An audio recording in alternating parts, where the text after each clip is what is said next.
Welcome to Big Family Little Farm. I'm Jen. If you're new here, I'm really glad that you're here. And if you're joining us again for the umpteenth time, thank you for being a support for our family.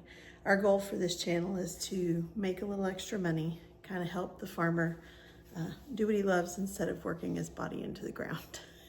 Anyway, so today is Thanksgiving prep day, and this video will be done and posted on Thanksgiving Day. So let's get to work. As you can see, there's a ton of stuff out. I forgot to throw away the trash. That happens more than I care to admit. Okay, so let's talk about it. Here we have the ingredients, well, along with cranberries. For our cranberry sauce, I used to make homemade cranberry sauce and buy the one in the can because that's what my father-in-law liked, and I liked to spoil him. But he's passed and everybody else likes it this way, so this is what we do. So the pot, larger than you think you need because it kind of makes a mess. You're gonna dump your rinsed cranberries. So I'm gonna rinse these real quick. And you're gonna put in about a cup of sugar. I'm using maple syrup, you use what you want. And then you're gonna thin that out with the orange juice, okay? It doesn't have to be specific measurements. You can add whatever kind of seasonings you like. Let me rinse these cranberries. Now, if you're in a place where you can get cranberries right out of a bog, number one, I'm jealous. And number two, do that.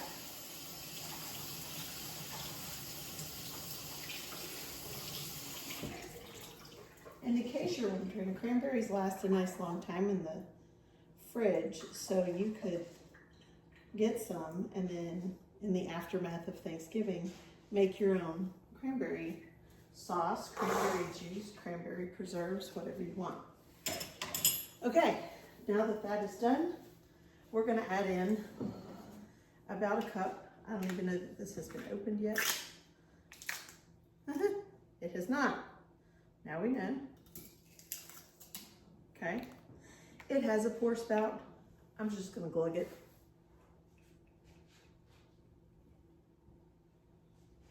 There we go. And then there. Okay. I forgot my apron. Hey, hands behind the camera, can you grab me an apron? Without breaking your neck on something?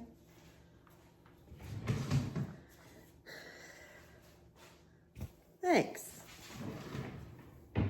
Apron.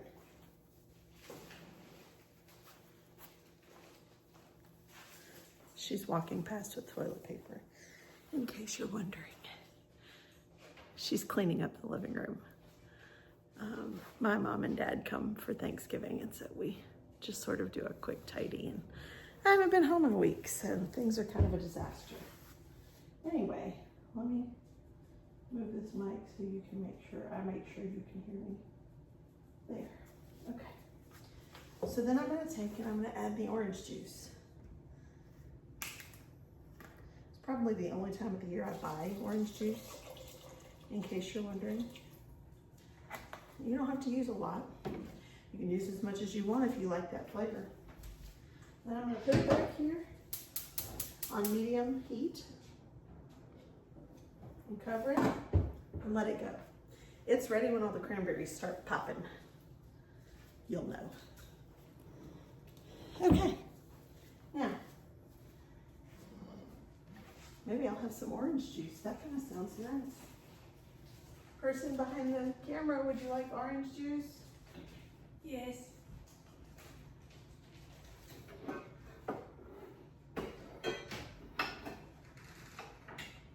Oh.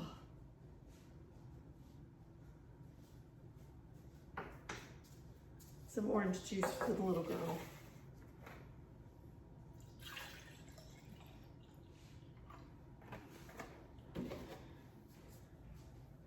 Here you go. Do you want a straw?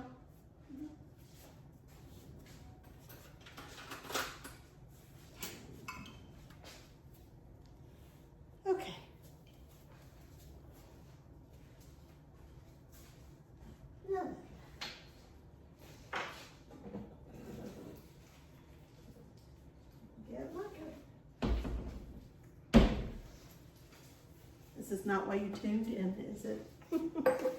Okay, so next up we're going to start the rice for the rice dressing. You know, I know how I make mine. I don't know how everybody else makes theirs. So I'm going to tell you how I make mine. But first I'm going to find a straw.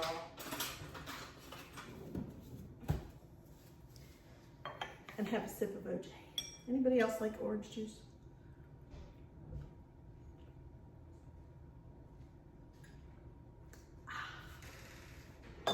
Okay. So I'm going to measure out 2 cups of rice. And yes, that's a lot of rice. But my mom loves this rice dressing, so I sent her home with the extras. And I may not use it all in the dressing either. And yes, you can rinse your rice before.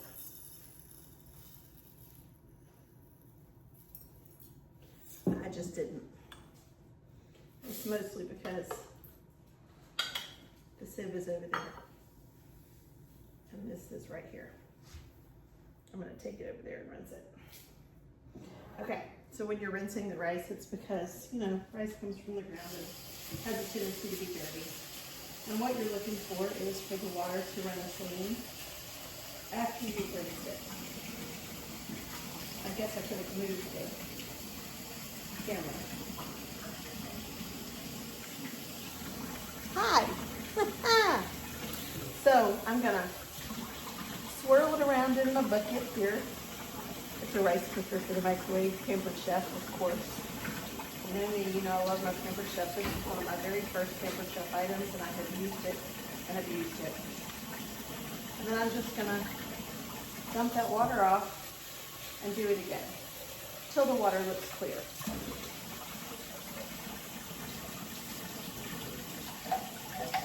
Or mostly clear if you're in a hurry. And I am. There's a lot to cook.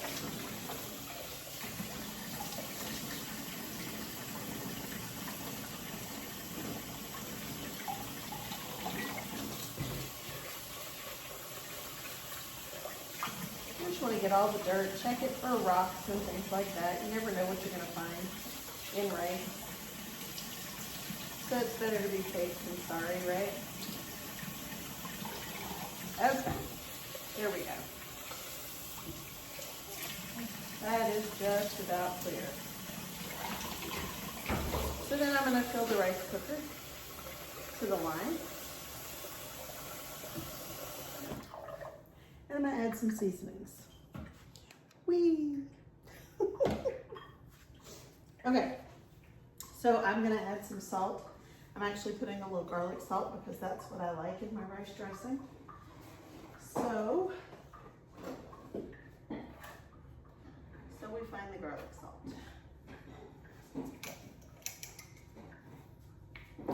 I'm going to add about 3 teaspoons. It's going to make it a little salty, but that's okay because it's going to be part of the dressing.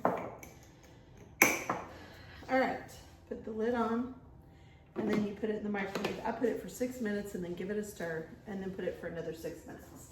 So we're going to do that really fast and then we're going to start on the rest of it. Oh, gosh. Okay, so I have somewhere ground turkey. This is a pound of ground turkey. You can use ground beef, ground chicken, ground whatever kind of meat you like. It doesn't matter. Turkey is what I had a coupon for. So turkey is what we use. I just bought this. It's an enamel cast iron skillet, and I'm going to use it to saute the onion that I'm going to chop and then brown up the ground beef. Okay. So, first things first, as they say, we're going to have to chop up some onion. I'm going to use one, probably medium, I would say, onion. This is a yellow sweet onion. What they had at the grocery store. we're just gonna chop this up. And of course, you know, be careful of your fingers when you're chopping up an onion. You get out a garbage bowl. And by garbage bowl, I mean the bowl I'm putting all the scraps for the chickens in, or in this case, they'll probably be scraps for the freezer. So the next time I make broth, I have them. That is most likely where all of this will go. Okay, so I have that, and then I have some garlic.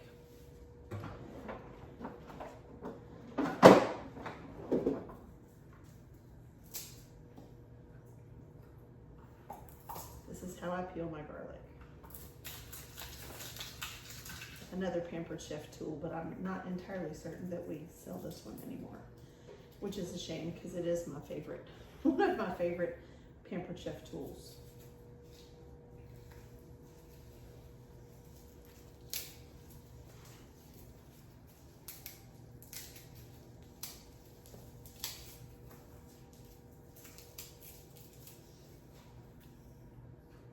Okay.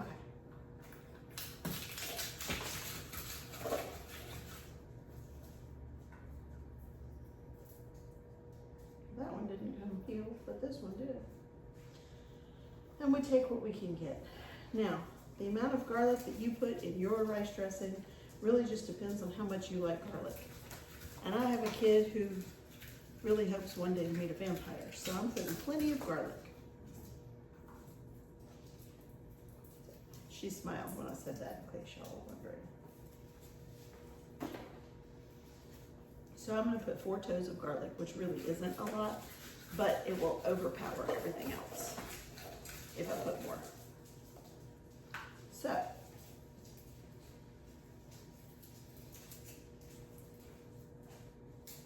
well, this one's being kind of stubborn, y'all.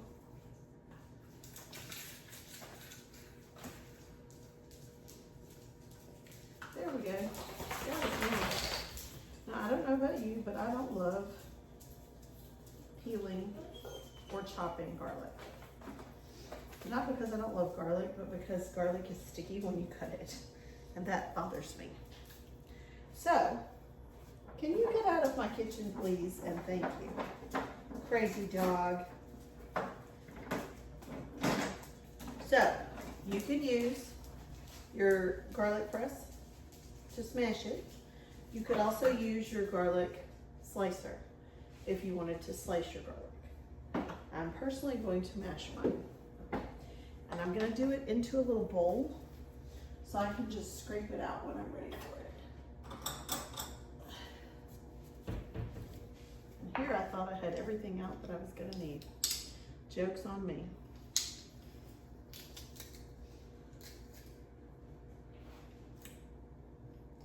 Okay.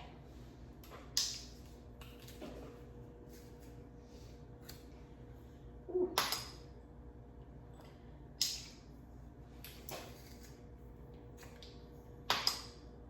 It sure smells good. I wish we had smell-o-vision. I mean, it smells like garlic, so you probably already know what it smells like, but okay.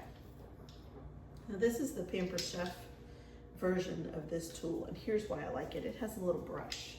So I can take and mash this brush down into all the little holes, maybe, and then pull out all that stuff on the inside, and it doesn't get stuck. And then it's clean. And this just sits right in here.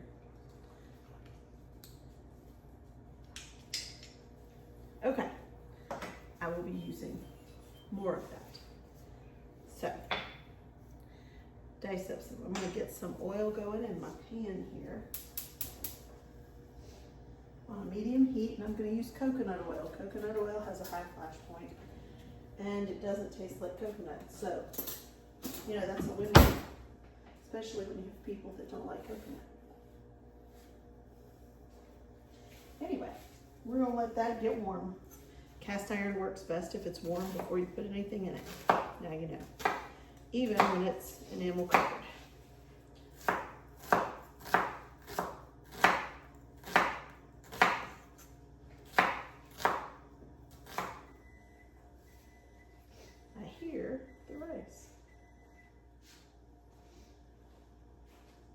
I will go check on it momentarily.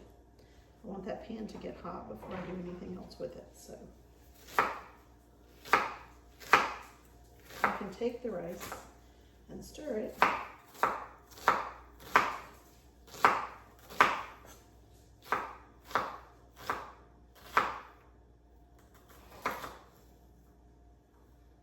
There we go.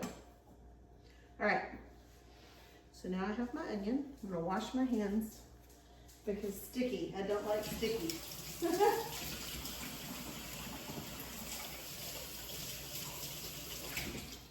Okay, washed hands. The oil is melting in that pan very nicely, so I'm gonna grab that rice. Now 6 minutes probably doesn't sound like very long for rice, but this is a plastic container. No matter how well it works, it gets very hot. So if you have one of these, make sure that you're careful when it comes to opening it. And the inside part doesn't always come out like you want it to. Okay. So then I'm gonna take my little, here it is. And give it a little zhuzh. This is nowhere near done. It's gonna at least take 6 more minutes. I'm just gonna set this right here. Put the inside piece back on. And then close it back up. 6 more minutes in the microwave. This is basmati rice. You can use any kind of rice you like. I like jasmine rice as well, but what I have is basmati, so that's what we're using. Okay, I am going to grab skillet handle cover. Kind of swirl some of that oil in there. And now that it's warm, we're going to drop the onion in.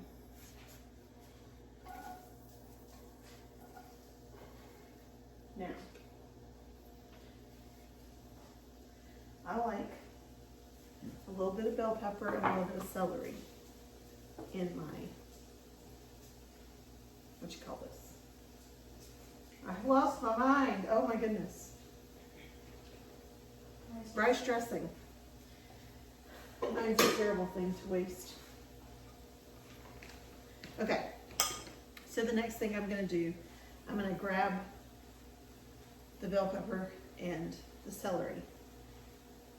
Let me do that real quick.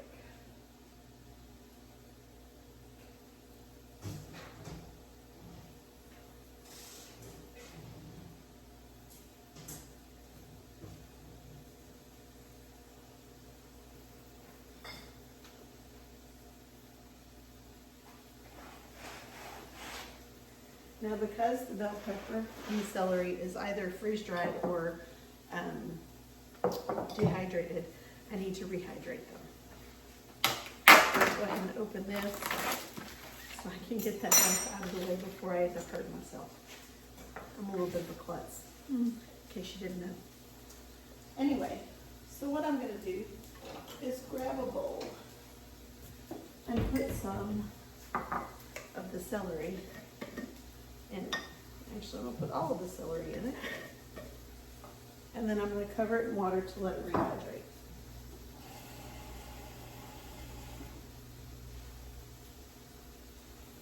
Okay. Now, in the same vein, I will do that with bell pepper as well.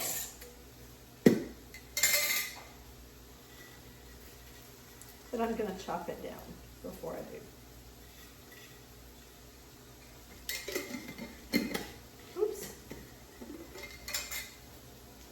We don't need the deoxidizer. Chop it. I'm just going to make this smaller so that it reabsorbs easier. These are bell peppers that we grew here on our farm, and then I freeze-dried them. So I know every bit of where this stuff came from, and that's kind of cool. That's not the case with the celery. The celery I bought that way. Okay. Now we're going to get another bowl and rehydrate some bell pepper. Now once this onion is about half done, I will be adding the bell pepper and the garlic in. for my trinity. I'll add the celery too. Water. And I rehydrate better in water than without. Okay, now I'm gonna grab a little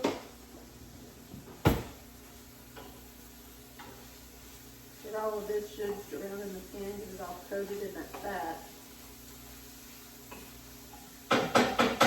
And then we're just gonna let that go on low till it's ready. Okay?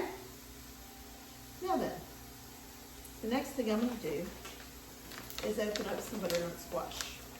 This is butternut squash again that we grew. And then freeze dried. And I'm not entirely certain how much butternut squash I need to make this pie. I'm making a pumpkin pie, or at least the equivalent thereof.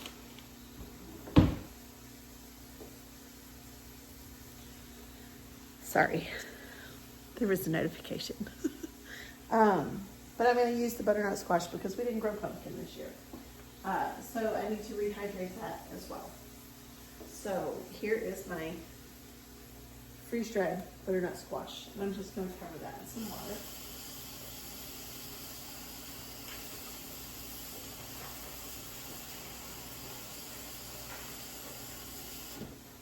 And set it to the side so I'm ready to make that pie. That pie will also be using the maple syrup.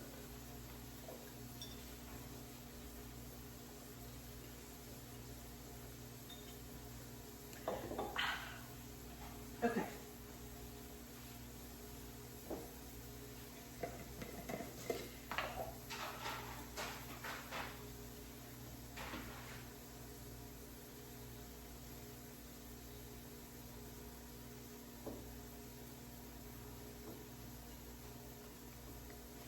Okay.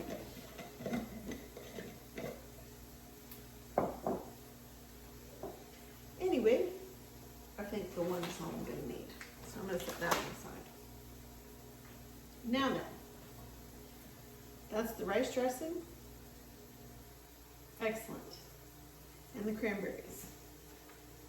I can hear the cranberries starting to pop. So I'm just going to give them a quick little zhuzh too. And we'll see how it goes.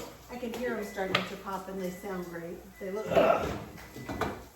I guess the farmer's home.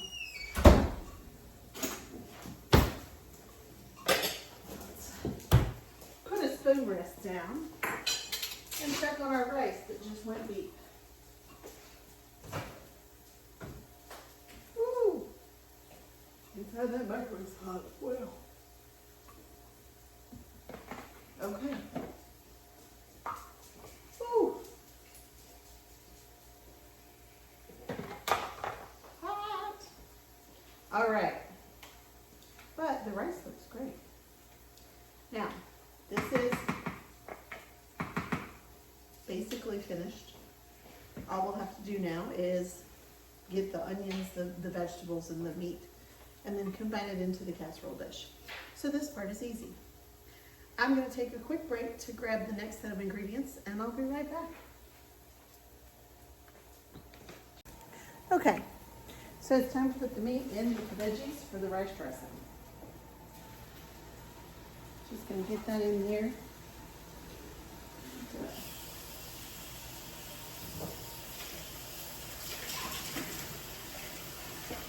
Throw away that. Wash your hands with raw meat.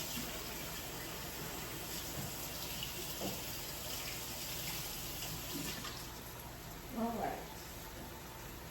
Now then, we're going to break up this meat and get it mixed in with the veggies.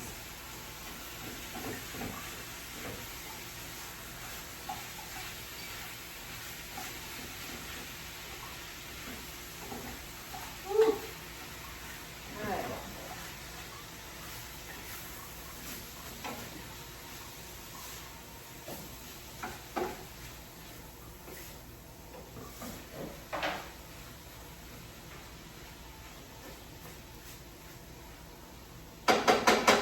Now I'm going to turn down that heat a little bit more and just let that cook up. We've got a good boil on our cranberries. So I can turn those off. I'm just going to cover them and let them cool naturally. And then we're going to start on our cornbread dressing. Now, I got this recipe from a teacher that I worked with many moons ago. She made a pan of cornbread. She used a box of stovetop stuffing, which I forgot. Can you grab that for me? And she made up the stuffing like the box recommends, mushed it and the cornbread together, and then added in cream of whatever soup, mushroom, celery, whatever. I don't have any cream of soup. I'm gonna have to make my own. But it all starts with cornbread. And you can see here I have some stuffing mix. So we will make that eventually. Now what you can't see over here on this side are all of my vintage dishes. I'm gonna put as much into vintage dishes this year as I can. I don't know that I have a vintage dish that's the right size for this, so I might have to use my regular baking dish, but I'm on the lookout for bigger ones. Anyway, so we're gonna do our cornbread. This is not exactly my mother-in-law's recipe, but it's close. And it's a cup of flour. This is a 1/2 cup measuring cup because that's what fits in there. Okay? And then a cup of cornmeal.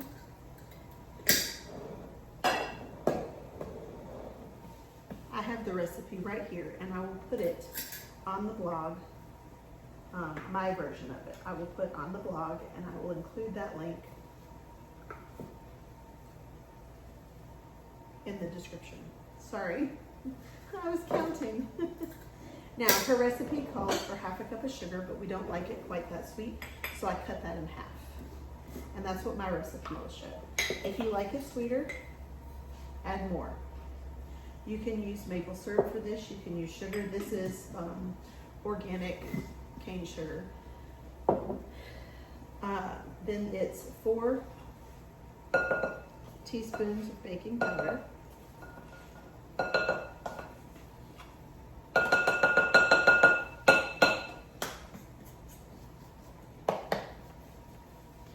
And 1/2 teaspoon of salt. I'm using garlic salt to give it that garlic flavor because it's going into the dressing. Okay. Now then, typically speaking, you put egg in cornbread. If you don't know that, now you do. I do not put egg in cornbread. This is not because I'm anti-egg, but because I'm allergic to egg. Now, if you are like me and can't use eggs, you can use an egg substitute. But because this doesn't have to be super puffy cornbread, you know, the egg is what gives it the lift. I don't feel the need to use it. So I'm not going to use the extra ingredient, that's all. Feel free to use egg if you want to.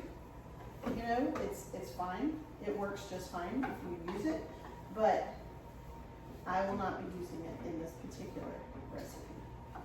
Now, give a little meat another stir, break it up a little bit more so that it's all browned. Now, with very few exceptions, my oven's ready for the cornbread. With very few exceptions, I will not be baking anything today. It will all get done tomorrow. This is just the prep work.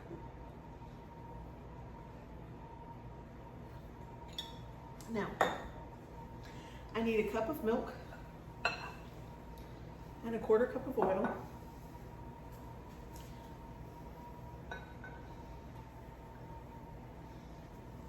You can eyeball that, doesn't have to be exact. Since this was dirty, I went ahead and used it. Okay, then you stir that up, being careful. If you want to use a hand mixer, you can. If you want to use a stand mixer, you can. I will use those things later on in the day, but it will not be for this. I actually enjoy mixing things by hand. There are some things that I'm no longer strong enough to mix. things like bread that I can't do anymore.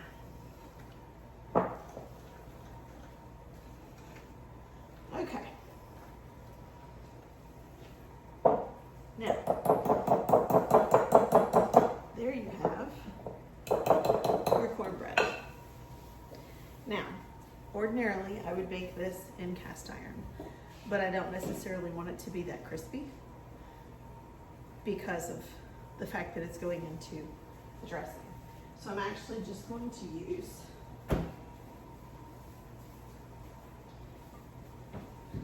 a Pyrex baking dish. I'm going to spray it down real well with some avocado oil. This is my favorite avocado spray.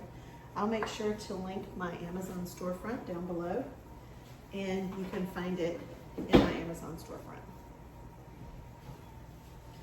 Or at least you will be able to, once I figure out exactly how to do all of that. I'm still working on it. Y'all know technology is my nemesis.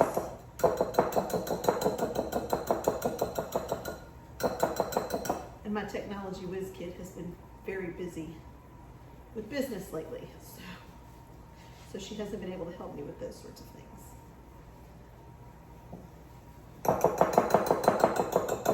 There we go. Okay, so essentially all I'm going to do is scrape this into here and bake it probably about 20-25 minutes until it's, you know, cooked all the way through and brown on top. Not super dark brown, but, you know, done is the goal. So all of this out of here.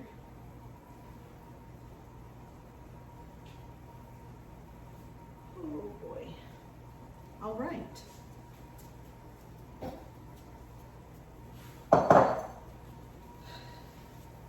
I'm just going to spread this into a thin layer. The thinner, you know, normally you don't want your cornbread super thin, but this won't matter because it's going into the dressing.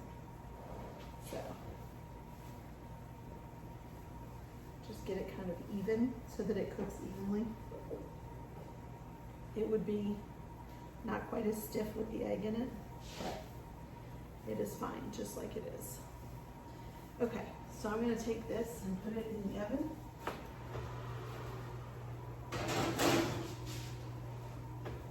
And set a timer. Computer, set a 20-minute timer.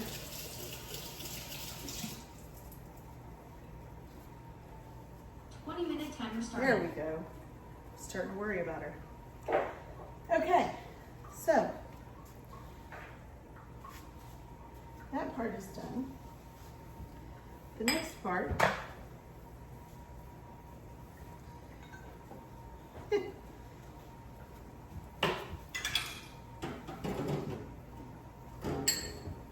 will be that we have to finish this meat and get this made up. That's what we're going to do next. Meat is almost done, and if it's not completely, you know, if there's still some pink and it's not completely cooked through, that is okay, because this will be baked tomorrow. Okay. Now, this is pretty well done. So what I'm going to do is grab a bowl. I'm going to run out of bowls here shortly. I'm just kidding, there are metal ones in there too. I just have to go a little further down. So I'm going to take and I'm going to scrape all of this meat into the bowl.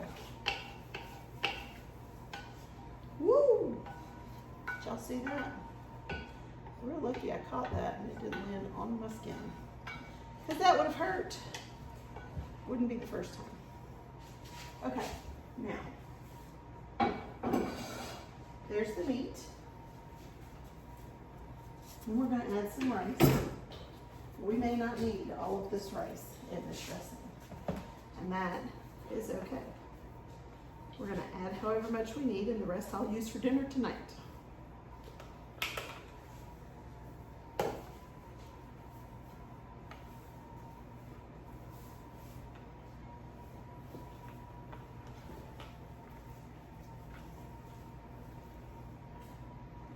Okay. Woo. rice is still very hot, in case you're wondering.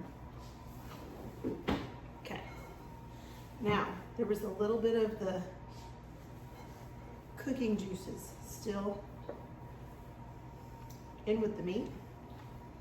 So basically all I'm going to do is mix all of this together and put it in my casserole dish. And tomorrow when I go to fix this, I will be adding some beef broth to it. Now if you want, you could use like a cream of chicken or whatever, make it a little creamier. And I might do that. Sometimes I do it that way, and sometimes I just use the beef broth. But for now, this is at the point where it's done and time to put it in a casserole dish.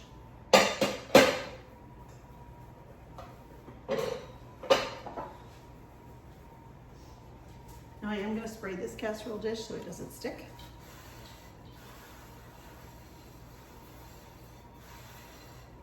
Okay. Kind of make sure the oil is all over. Okay. And I'm going to take this. This would be one of my newest ones. I was excited when I found it. And I'm just going to dump the rice meat mixture into the casserole dish and let it cool to the side. And when it's cool and not steamy anymore, I'll put the lid on it and set it in the fridge. Okay? And that's that. Rice dressing is fairly easy and delicious. Okay, now I'm just going to take this dish and set it on the other side of the counter over here where I can set the lid on it and let it work. Okay, and I'm going to put my rice back over here out of the way. All right, we've got the cornmeal. Next thing is stuffing. Now this says to heat 1.5 cups of water and 1/4 cup of butter, which is 1/2 stick. So I'm gonna rinse my 1 cup real quick that I just dropped in here. Woo.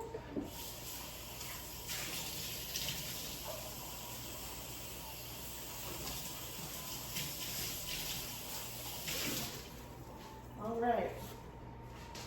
And I needed, I don't even remember how much, 1.5 cups of water.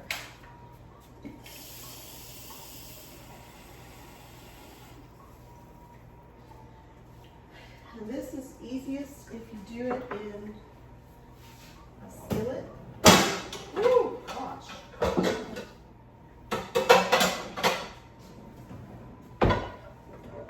So that's 1 cup. And 1/2 cup. Now we'll put this back in here to be washed because it definitely needs washing. And then 1/2 stick of butter.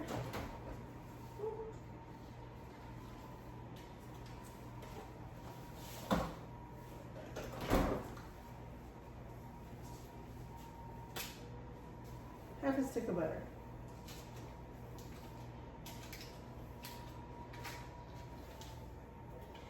Turn that on high. Essentially all we're doing is melting the butter and bringing the water to a boil and then dumping the mix in. That's all there is to a box of stuffing mix. It's very simple and time-saving friendly.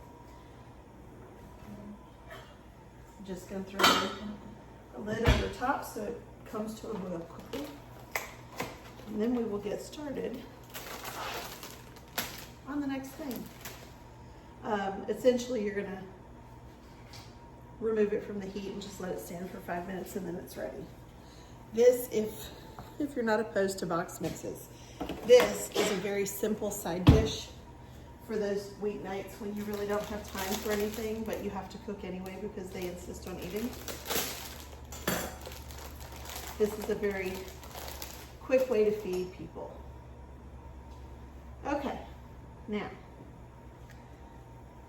all of my squash is wet now, but not quite all the way through. It's just absorbed a lot of the water. So I'm gonna add some more water over top and let it finish absorbing. Okay. Now, what you won't see in this video, because I will not have time to get it out for tomorrow if I do all of the food that I'm making. You won't see me make the sweet potato casserole, the apple pie. Those both take a little bit more time than what I have to give for this video. And I don't want this video to be 10 hours long either. So we did the rice dressing. I'm gonna do the peach cobbler very quickly so that you can see how I do that. This is my mother-in-law's recipe. And again, it will be on my blog. And I can include, now the cranberry sauce recipe is not my original recipe. I've just altered it to make it, you know, what I like. But I can include the link to the original recipe that I have. A friend of mine in Alabama posted it to her. She's Cosmopolitan Cornbread.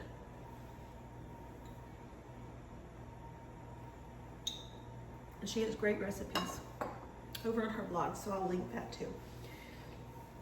Okay, so let's talk about peach cobbler.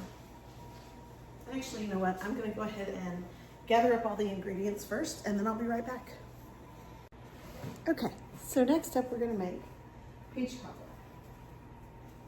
Now, I will include her recipe.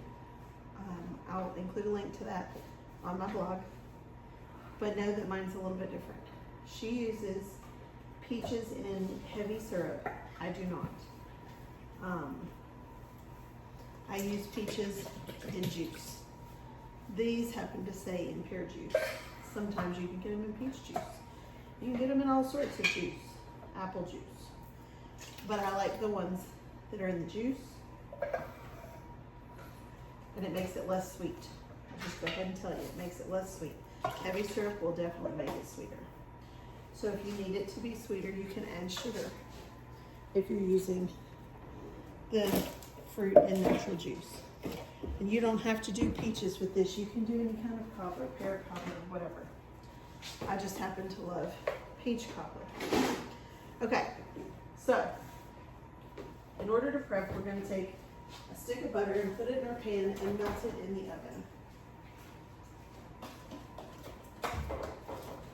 So I'm going to grab a stick of butter and unwrap it and grab the pan. This particular cobbler is made just a little bit differently than most. So don't think, oh my gosh, you did it backwards. This is how the recipe is written, I promise. And it turns out perfect every time. This is one of my favorite desserts. Now, that's it. That's the prep. You put the stick of butter in the pan, and then you put it in the oven at, 350. That's what I thought, but I wasn't 100% sure. So I'm just gonna put it in there with the cornbread. 2 birds, 1 stone, and all of that. Okay, so for the filling,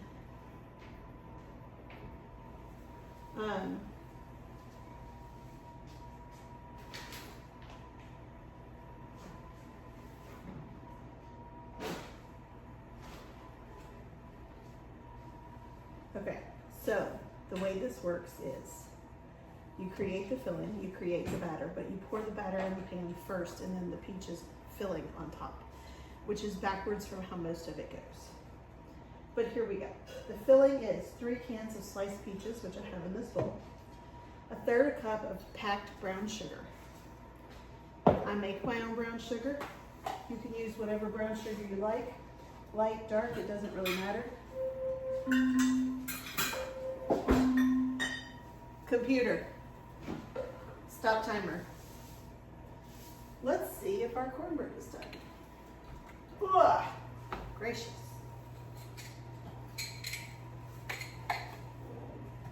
Let's see. Comes out clean, so it's done. Definitely doesn't look like my normal white bread, but it will work for this dish. Okay, now we're gonna keep going.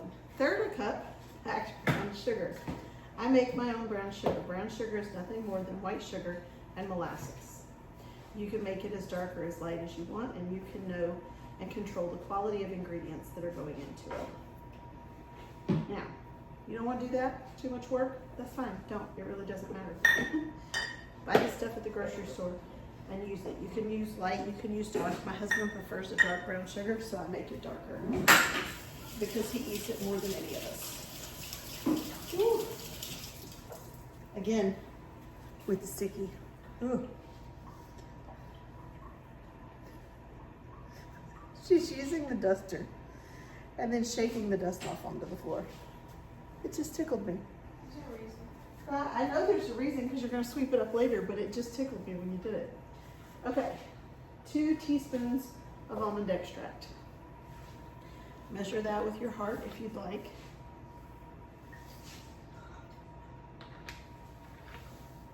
She's just found where the dust bunnies live. There's like a whole family under that particular piece of furniture. All right, half a teaspoon of ground cinnamon. Again, I don't exactly measure, okay?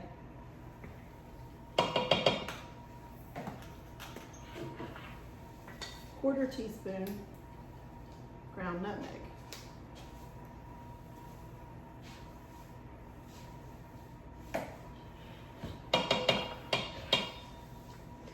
Then you're going to mix a tablespoon of cornstarch with a quarter cup of water. Now, I don't have cornstarch.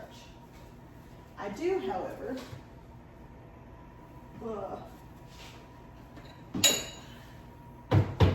arrowroot powder, and it works the same way. So how much water did I say? Because I don't even remember now. Quarter cup of water. So we're going to grab a quarter cup of water, put it in this bowl.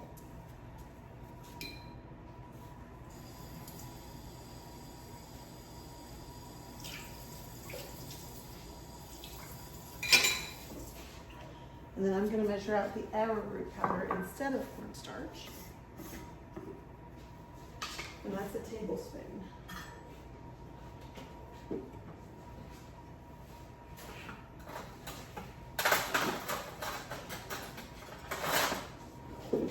And then I'm going to whisk that. All this is a means to thicken up your peaches. Okay? If it doesn't matter to you if they're thick, you can skip this step. But I like them thick. So I'm mixing it in. Okay? Your mileage may vary, and that's okay. Now I'm going to give this a little zhuzh together and let that cornstarch work. Or arrowroot rather, okay? And just set that aside. Then we're going to make the filling in a different bowl. Okay, let me get another bowl. Okay, we're gonna do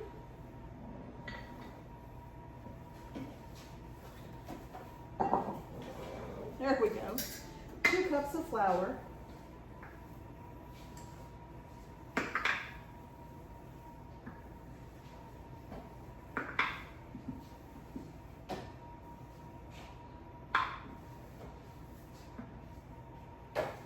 There we go. 2 cups of flour. 1 cup of sugar. And in this one, I'm going to use the sugar because it'll thicken it up a little bit more.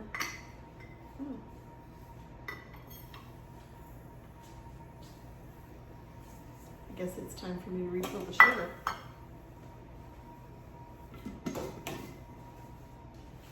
Okay. 3½ teaspoons of baking powder.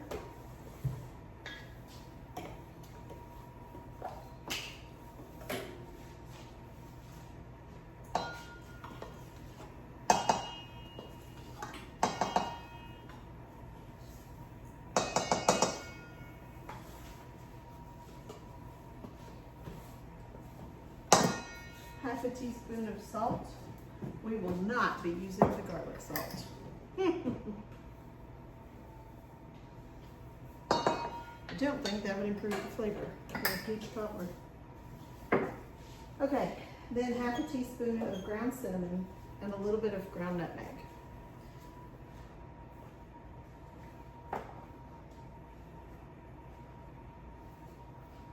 Okay.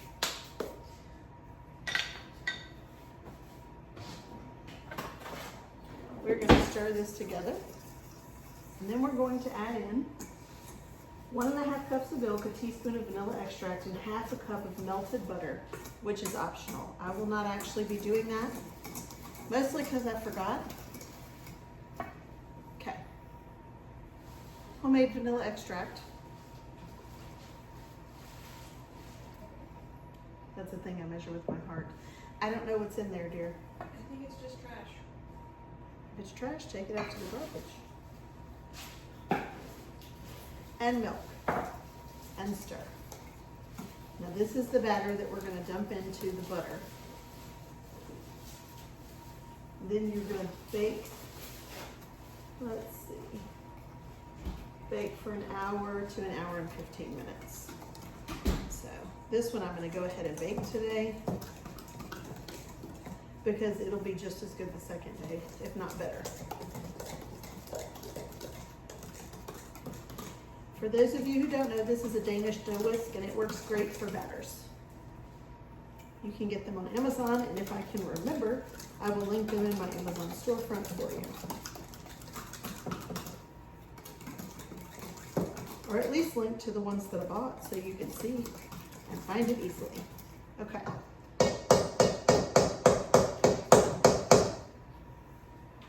Now then.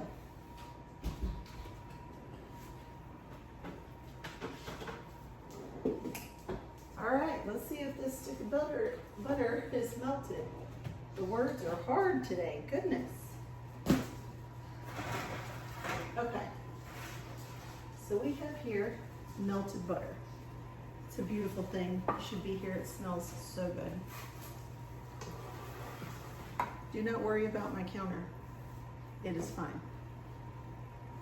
Okay, so we just dump this into here.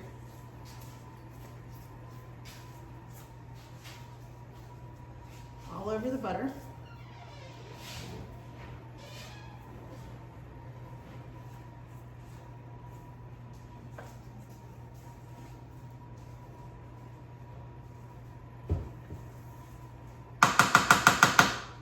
And just kind of drag it all across the pan. You know, sort of even it out a little. Doesn't have to be perfect.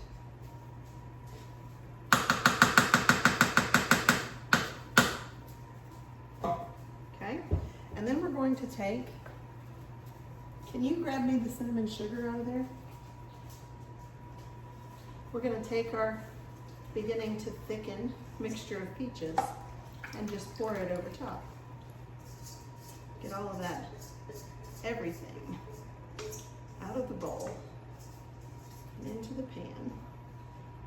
And again, smooth it out. Thank you. Now, I like to top it with cinnamon sugar.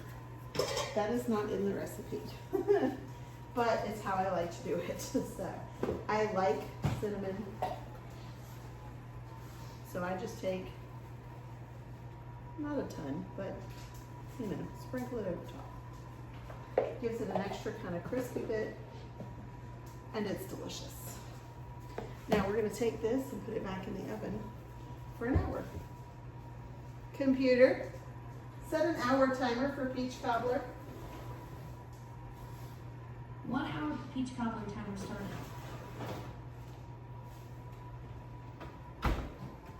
All right. Now. All right, your peach cobbler timer is set for an hour. Thank you. You're welcome. Happy baking. Oh my goodness. This is the start of our dressing. So I'm gonna take and just break it all up now that it's done.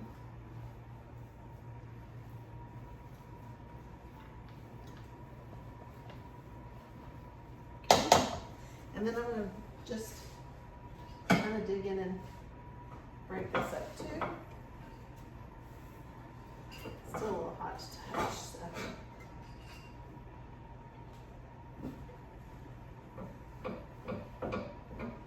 Now, can I make this dressing from scratch with no stovetop? Absolutely. Do I want to? No. I do the bulk of the cooking, and it's a lot of work. So, I do things the easy way, and nobody has ever complained.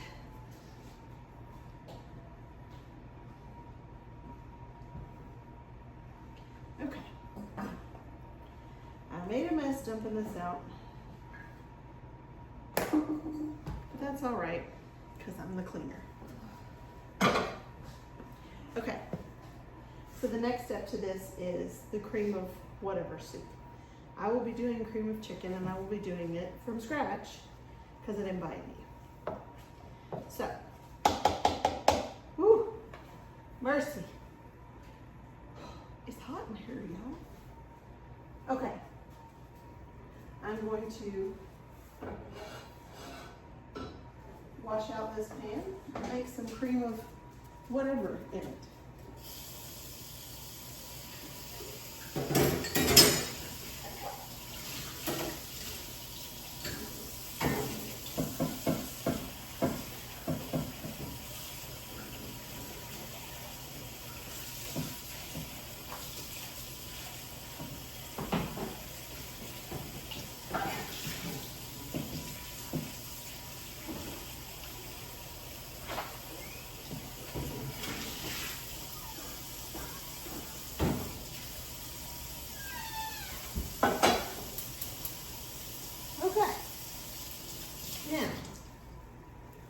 I'm going to get out some, well, essentially chicken bouillon.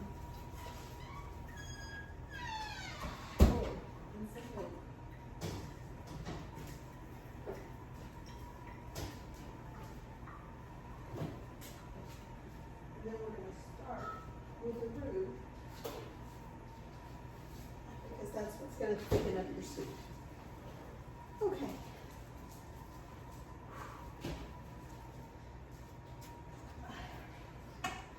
So we're going to start with the roux, which is equal parts fat and flour.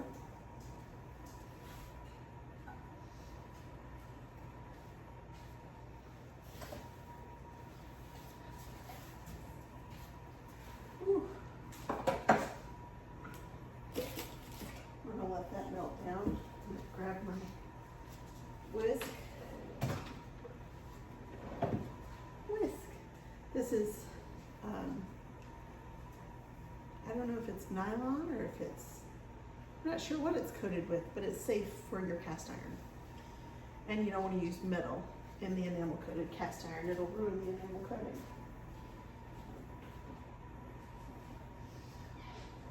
Okay.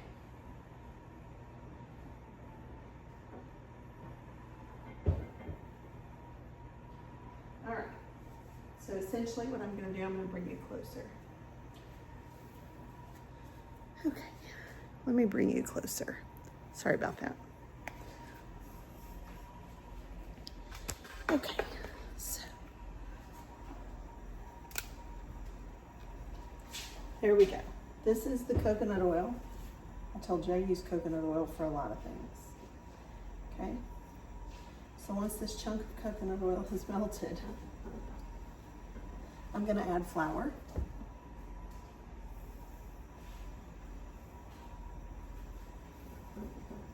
And stir it together.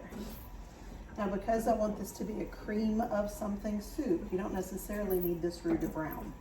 You just want to cook the flour so you're not eating the raw flour, because that doesn't taste very good.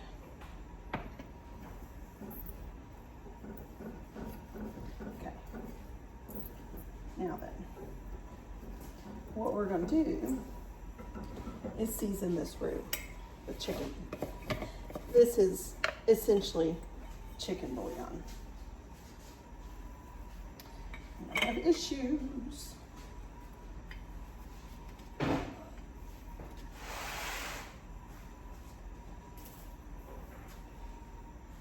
There we go. I'm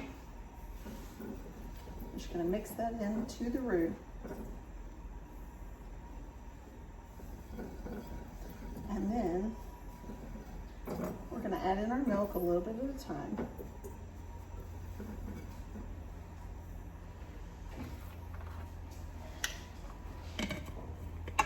I don't want to knock that down.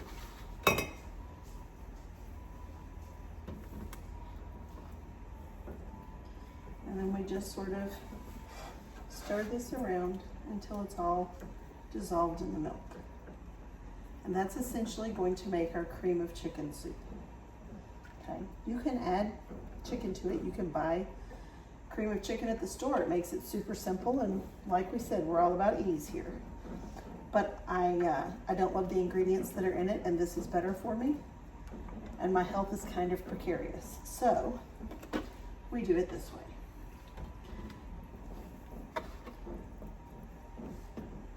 Now this will continue to thicken until it's just right, and you have as much soup as you need.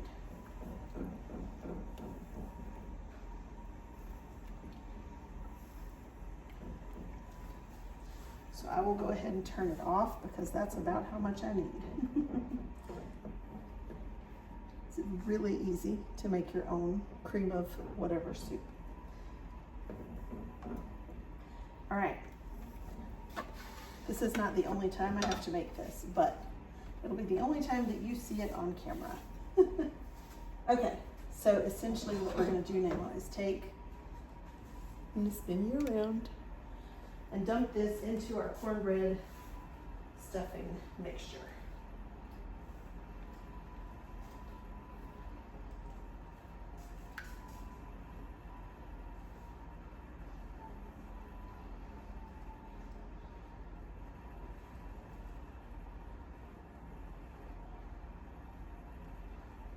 Okay. Now I'm going to see if I can bring you a little bit closer now. There we go. I'm going to mix that up.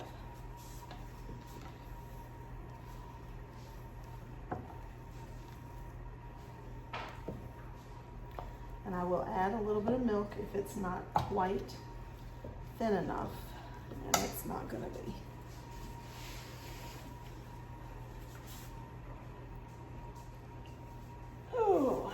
Okay, now this is fully cooked, and all we'll have to do tomorrow is heat it up. So I'm going to put this in a pan, and we will cover it in foil and put it in the fridge until tomorrow.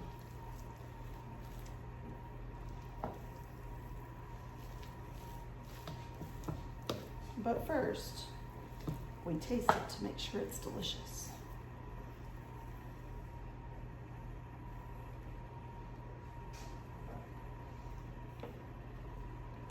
It's good. It's good. Okay.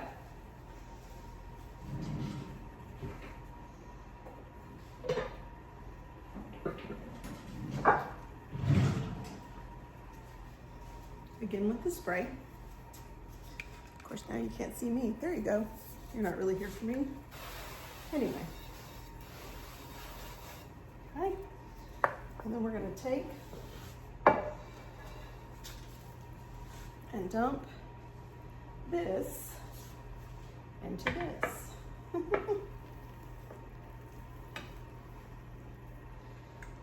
Scrape out our pan, get all of that good flavor. Okay. And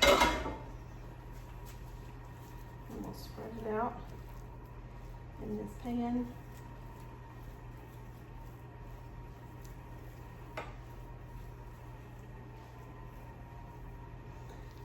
Ooh.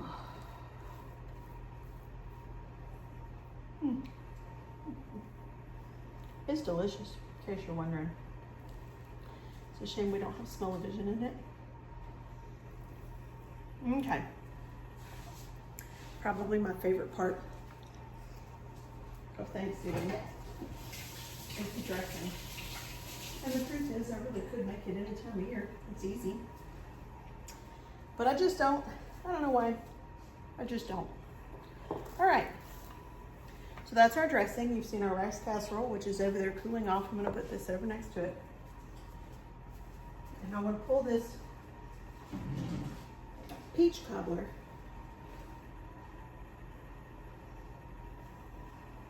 out of the oven before we say goodbye. So when that peach cobbler's done, we'll be back to show you what it looks like. And that will be the end of today's video. The rest of the day, we'll be busy cooking. We have green bean casserole and apple pie and sweet potato crunch and pumpkin pie to make.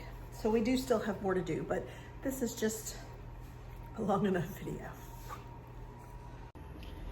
And here's the final product. It's beautiful. Man, I wish there was smell-o-vision. So that's what we have for you today. Still got a lot of cooking to do, but I don't want this to be an infinitely long video, so we're gonna stop there. So from our farmhouse to wherever it is you call home, thanks for joining us and have a great Thanksgiving. Bye, everybody.